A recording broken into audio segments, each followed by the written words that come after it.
What's going on, guys? Alex here, and in this video I'm going to go over an overview of high ticket sales, otherwise known as inbound closing.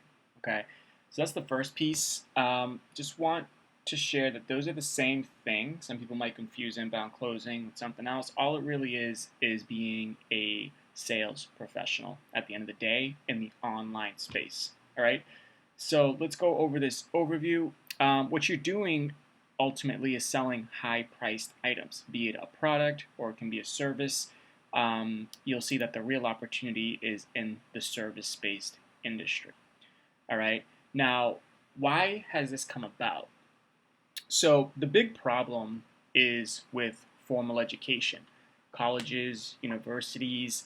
More and more people, pretty much the masses at this point, understand that it's really not worth the investment as far as going to a 4-year university, getting your bachelor's, even your master's, unless you're going to be like a doctor, a lawyer, right, a skilled professional, engineer, right? But everything else is basically overpriced and it's inefficient, right? I went to school for finance and I minored in English, and I took a class on entrepreneurship, and the teacher there had never even started her own business, right? She was just giving us a book, some case studies. We sat there in a group and we learned entrepreneurship, and that's when I realized this isn't the best place for me to learn how to succeed.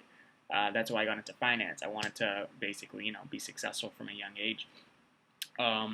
So school, formal education is kind of going down the tubes. And the big opportunity is the rise of informal education, which has been going on for like the past decade, right? You see a bunch of coaches, consultants, agencies, right? And I put here it's a $300 billion online marketing industry. There's a $20 billion coaching industry. This is basically what I heard from somewhere. I can't verify these numbers, but obviously more and more people are going away from going the traditional route of getting your 4-year degree and going towards directly to someone who's getting the result that they're after, be it a certain business, be it a certain skill, and learning from someone who's been where they want to be specifically, right? And that's where the coaching consultants agencies come in. Can't tell you how many Starbucks baristas I've seen with their bachelor's degrees, right? And then obviously, I kind of hit this point here, but yeah. So here's the opportunity, right? It's basically these business owners, meaning coaches, consultants, agencies, they need sales reps, right? They've gotten to the point, and I'm not speaking for everyone, but the majority of them at this point, they've scaled or they're looking to scale, and it's typically them on the phones because customers only want to speak with someone. Well, I should say when they're purchasing a high-priced item, right? Call it anything over 2,000. Really, most of these programs go for like 5 or 10K. They're not just gonna click a button online, right? Like they would a $97 course or even a $997 course. When it comes to higher ticket items, customers want to speak with a live person, right? And typically, when a business owner is just starting out, they're that person, right? They do their own sales. But eventually, if they want to work on their business instead of in their business, that's when they start hiring sales reps, right? So that's all this is. It's being a sales rep within this opportunity, okay? And what you're selling is typically an online coaching program, a consultant program, an agency offer. There's so many different industries and niches that's out of the scope of this video, which I could probably do in another video. But just want you to understand the gist. Let me know if you have any questions about that. All right. Now, who does this attract? Meaning, as far as being like a sales rep for one of these online coaching programs. Now, from what I've seen in the industry, this typically attracts struggling business owners, right? Maybe someone, if you're watching this video and you've been subscribed to my channel, chances are you've tried becoming a real estate investor so that you can have more financial freedom, right? That would make you a business owner.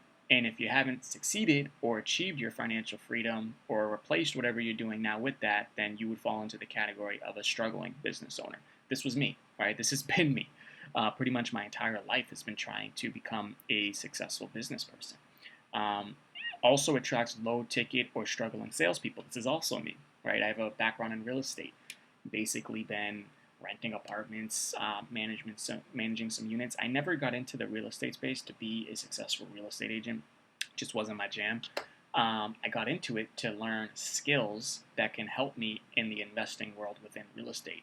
Right, that was kind of my goal, so that I can have financial freedom, time freedom, location freedom. Right, that was my end goal. That was my end game within real estate. It's not because I loved real estate. It's not because I loved looking at a piece of property and diagnosing it and fixing stuff. I have, to be honest, I have no passion for that. I have no passion for um, dealing with inspectors, which I would do, right? And it's just not fun. All right, I'll just be straight up. I don't enjoy it. I don't enjoy open houses as an agent. I don't enjoy touring properties, showing people properties. It's just not my jam. All right. My point being, anyone that's a struggling salesperson, maybe a struggling real estate agent, maybe they're selling insurance, maybe they're selling low ticket items at a hardware store, right? Anyone like that, they're not earning the income that they want, and they're not having that time in. I should say they're not location independent. A lot of times it ties them down. Like for me, for instance, having to show properties during COVID, like I wish I could just do something from home and and the fact that I'm in Boston, like it sucks here during the winter times. I would love to be somewhere else where it's warmer, right, and work from home. Work from anywhere in the world really. That was attractive to me, and I couldn't do that within real estate. Okay, so that's who I've seen it attracts. Basically, anyone who hates their 9 to 5.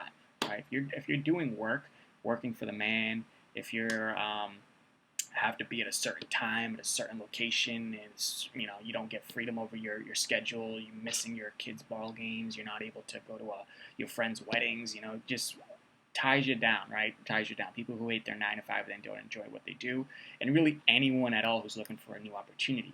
And the end game here is people basically want more income.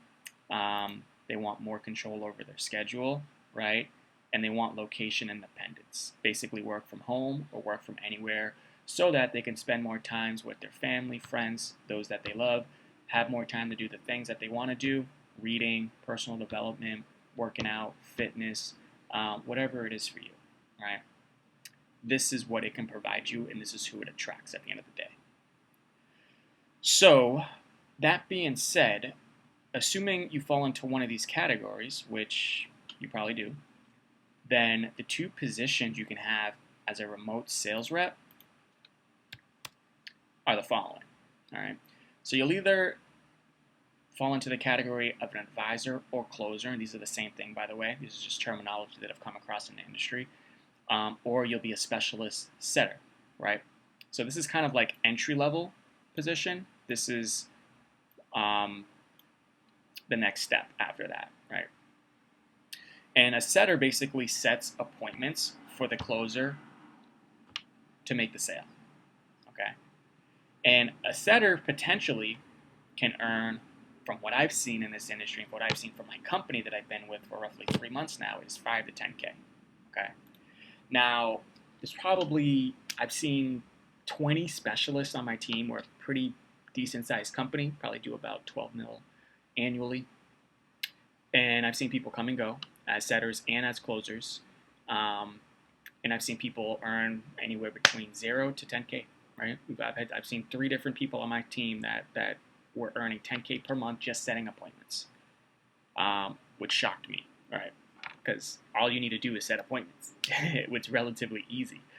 Very simple. I guess it's not easy if you're new to sales, but relatively easier, so much easier than it is to start your own business, within real estate, within these options. So for me, I personally fall into this category. I'm currently a setter, and I've tried being a closer, and I basically failed at that as well. Back in January, if you look at my other video, a previous video, I kind of shared my journey and what I've been through and the failures that I've had even within this industry. So it's not as easy as people might make it out to be. Definitely achievable though, and definitely much easier than being a business owner, for sure. Okay, I'll probably do another video on that. You can probably tell I need some practice doing these videos. I'm all over the place right now. But in any case, so 5 to 10K per month is what you can expect as a setter once you're good, right? It might take you 60 to 90 days to get there. And then as a closer, I've seen people in my company specifically do minimum 10, more like 20 to 30K per month. All right, so it's a real thing. And I put here 100K because I'm aware of other people that are doing 100K per month just closing deals. Now they're closing very high-end deals, right? Like 50, 100K programs, but they're doing it nonetheless. So that's out there. And I guess if you want to earn more than this, if you want to, I mean, that's pretty much over $1 million a year right there. But if you want to earn more than that, then eventually you will have to be a business owner, which is nothing, nothing wrong with that, obviously. This is a great skill to have, assuming you want to be a business owner, because you're learning the foundational skill of it all, which is sales and communication and persuasion and leadership. Okay. So here's how the math breaks down as far as how I was able to replace my job renting apartments by being a specialist slash setter. Okay. So for my company, the way it works is average commission previously was 300. Now I've raised it to I got it raised to 350 per closed set. Okay. So each time I set an appointment on a closer's calendar and the closer makes the sale, I earn 350 as a result of that. In addition to that, we have a monthly bonus. All right. So depending on sales volume, I receive $550 per 50K of sales volume. So the way this breaks down, let's just take July, for instance. These are the same numbers I posted in the last video. So here's where I'm at month to date. Month to date, it's middle of July. I'm currently at 11 closed sets. All right. So I've already hit bonus, because in order to hit bonus, you have to go over 100,000 in sales volume. So I'm already at bonus, right? So technically, I've already earned 11 closed sets. I have the math right there. So it's actually going to be 4950. So currently I'm at 4950 for the month, right? Because 11 times 350 plus 550 is 4950. Now, my goal for this month, my projections, I should say, is 16 for the month. So I might even surpass that, but I'd be happy if I hit 16.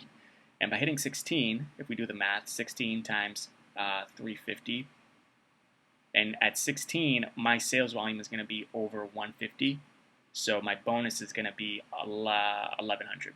All right, that's 550 times 2. I'm sorry, 550 times. What am I saying right now? Okay, I'm doing the math all wrong. So 11 times 350 plus 1100, right? Because I'm at 100,000. So 550 times 2 is 1100. And then 1650, given the fact that I'm at 150,000. Here's what the numbers come to. If you want to do the math, I've already done it. So this is what I'm on pace to do. So 7,250 in my third month, guys. My third month as a setter. Okay. So I just want to show you what's possible. If you are someone who hates your 9 to 5, who's looking for a new opportunity, who's in a current sales job that has capped commissions. I talked to a lot of people that have capped commissions. There's only a certain amount they can get. They might have a small base salary, like 40 grand, and then their commissions only allow them to earn like 5,000, so they're earning 45,000, working a ton of hours, right? It's ridiculous. This is for you. If you're a struggling business owner, if you're watching this video, maybe you've struggled trying to close lease option deals, right? And you realize it's a lot of work and could be a lot of headaches. This is for you. This is something you can do from home. You only need to master one skill. Within a short period of time, guys, you can have that time freedom, location freedom, and even more income, assuming you're earning less than 5K per month, which, from what I've seen, most people do. Most people earn less than 5K per month, and they work more than 40 hours a week. From people that I've talked to, it's crazy. Or the ones that earn more than 5K, they're just working ridiculous hours. So, guys, if you have any questions about this, I see this as a great opportunity. Just given from my background, this has been so much easier, so much simpler. And yeah, I want to keep sharing my journey with this, because my goal, my end game is not just to be a setter specialist. I do want to advance to a closer advisor who's earning much more than what I'm earning now, and eventually, become a business owner. Perhaps. We'll see. We'll see what happens in the near future. But I'm liking the journey so far. I'm seeing results. It's already made a huge transformation in my life, because I don't have to show apartments anymore. I don't have to do that anymore, which is awesome. And if you hate what you do, if you don't enjoy what you're doing, if you want to make a transition, then you can do that too. So hope this helps, guys. Let me know if you have any questions, and hope you have a great